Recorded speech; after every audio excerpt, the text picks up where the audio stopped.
Hello guys, sa video kong ito ay tuturo ko naman sa inyo kung paano gumawa ng YouTube arts ng ating mga YouTube channel. So sa mga bagong YouTuber pa lang dyan, sa mga hindi pa marunong gumawa ng YouTube arts ng kanilang mga channel, so panoorin nito ang aking tutorial dahil para sa inyo ito. At napakadaling gawin kasi step by step ang pagtuturo ko nito. Sa mga marunong naman gumawa dyan, mga biyasa nang gumawa ng YouTube arts ng kanilang mga channel, so okay lang na scroll up na lang tayo. Pero mag-iwan na lang kayo ng like or comment sa aking channel. Malaking bagay po yon para sa aking katulad ko na small YouTuber pa lang. Itong video kong ito ay para lang ito sa mga hindi pa marunong gumawa ng YouTube arts ng kanilang mga YouTube. So bago po yan, kung bago lang kayo sa akin channel, paki-subscribe na lang ang aking channel at paki-click na rin ang notification bell upang updated tayo sa mga video na ilalabas ko dito. So, intro muna tayo.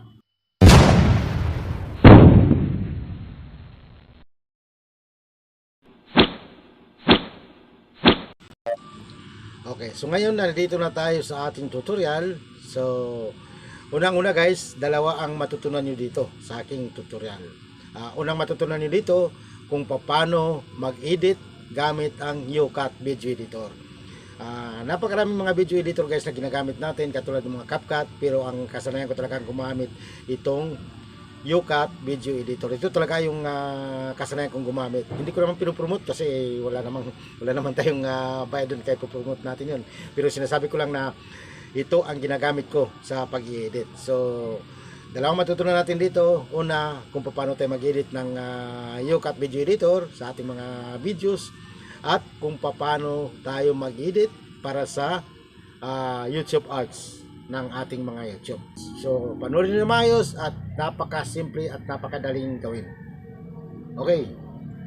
So nandito natin sa ating tutorial. So unang gagawin natin ay pupunta muna natin ng image kay Google. So yan, search po natin na background image yan. So yan, marami pong image yan, mapapapilihan natin kung alin po ang gagamitin natin. So mas napili ko po itong Force. Yan po yung sa gitna na yan. So screenshot po natin yan para makakuha po tayo ng image na background ng ating YouTube arts yan. Screenshot po natin yan, kukuha po tayo ng rectangle po kasi guys ang kailangan doon sa YouTube arts, kaya kukuha po tayo ng image na rectangle yan. So ngayon i-check natin kung pumasok sa ating gallery yung in-screenshot natin na image.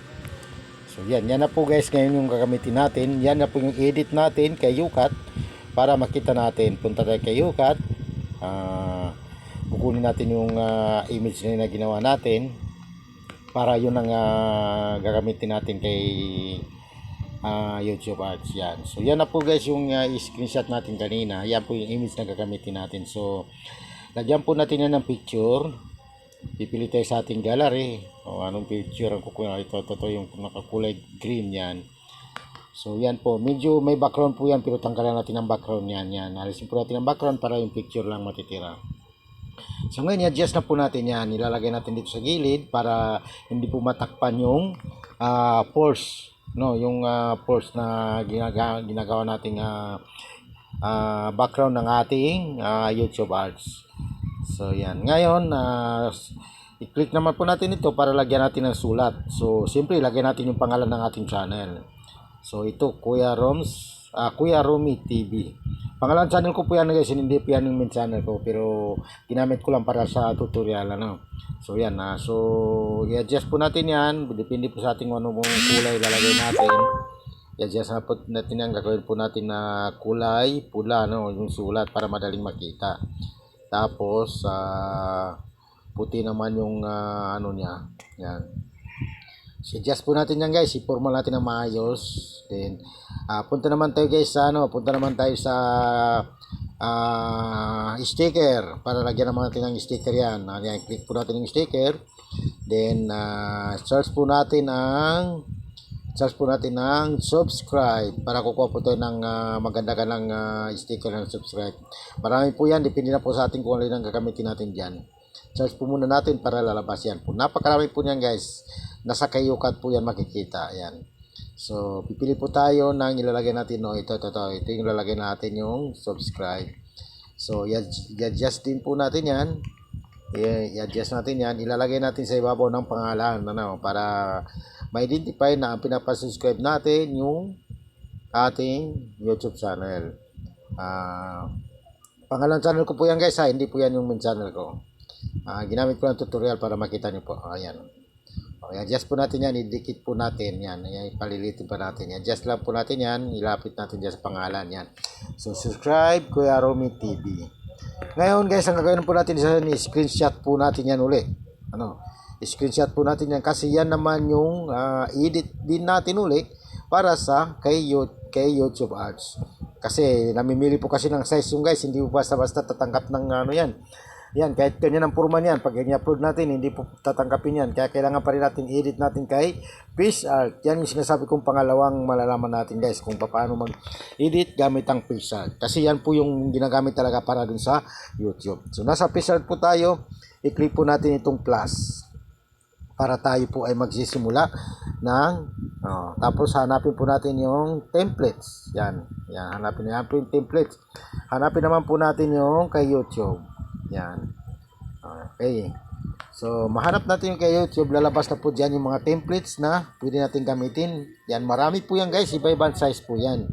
Kaya lang, hanapin po natin yung kasing hugis nung ginagamit natin do sa YouTube. Kasi, pag hindi po yun ang mahanap natin, hindi po tatanggapin yan. Diba na yan? So, yan po yung gagamitin natin. So, yan po guys. Yan po guys yung gagamitin natin. Yan natin ilalagay yung ginawa natin. So nakikita niyo guys yung rectangle sa gitna, no?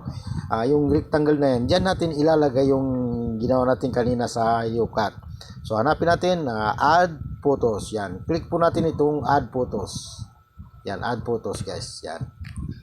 Pag click po natin yung add photos, mapupunta tayo dun sa gallery. So yung ginawa natin kanina, yan po yung ginawa natin kanina. Click po natin yan para lilipat po dun sa ating PixArt. Yan. So, nandiyan na po. O yan, i-adjust na po natin yan na kailangan mag-eksakto lang dyan sa rectangle na yan sa gitna. Kasi yan po yung size ni YouTube. Pag hindi po mag-eksakto dyan guys, hindi po papasok talaga kay YouTube. I-download natin yan. Hindi po papasok doon. Kaya kailangan po talaga, eksaktong-eksakto po yan. Kung nakikita nyo po yung guhit na yan, yung linya na yan, kailangan dyan lang po, hanggang dyan lang po. Kasi pag ganyan po lumampas dyan, hindi po tatanggapin ni YouTube. Hindi po siya papasok doon kahit i-download natin. Ayan. So, dahil nakapasok na po yan, so i-click na po natin ng check. Tapos i-click natin yung done. Ayan. Pag na-click po natin ng done, papasok na po yun doon. So, punta na to kayo sa YouTube Studio. I-click po natin yung edit. Yan, edit para ilagay na po natin sa yan. Wala pa pong art yan guys. Ngayon pa lang natin lalagyan ng art yan, ng YouTube art yan. I-click po natin yung picture para i-download na natin. Piliin na natin yung ginawa natin kanina kay PixArt. So yan. Yan po. Hanapin natin guys. So yan na guys yung ginawa natin kanina. Yan po. So yan, nandiyan na po siya. I-close up lang na po din po yan. Titignan natin guys. So yan, kita nyo guys, eksakto talaga siya sa guhit ni YouTube. Pag click po natin ng OK, magda-download na po yan siya. So, magiging YouTube Ads na siya guys. Yan, nagkaroon na po tayo ng YouTube Ads sa ating channel. So, di ba guys, napakasimple lang guys. Yan, kung nakikita nyo guys, napakasimple lang gawin. Yun nga lang, kung hindi natin alam ang sistema, talaga pong hindi siya papasok sa YouTube Ads. So, yan, pumasok na po siya. Yan, guys. Okay, maraming salamat sa inyong panonood. At kung nagustuhan niyo ang aking videos, paki-like na lang. At kung hindi niyo naman nagustuhan, paki-comment na lang kung ano ang kulang ng aking video para kahit paano maka-adjust tayo, sa mga susunod na video natin makagawa tayo ng mas maganda. Kung sakaling may comment kayo dyan na ganito ang mali, may mali dyan sa video mo na yan, kaya paki-comment na lang. At kung hindi pa kayo nakasubscribe sa mga bago pa lang sa aking channel, huwag kalimutan subscribe sa aking YouTube channel. Maraming salamat, magandang araw.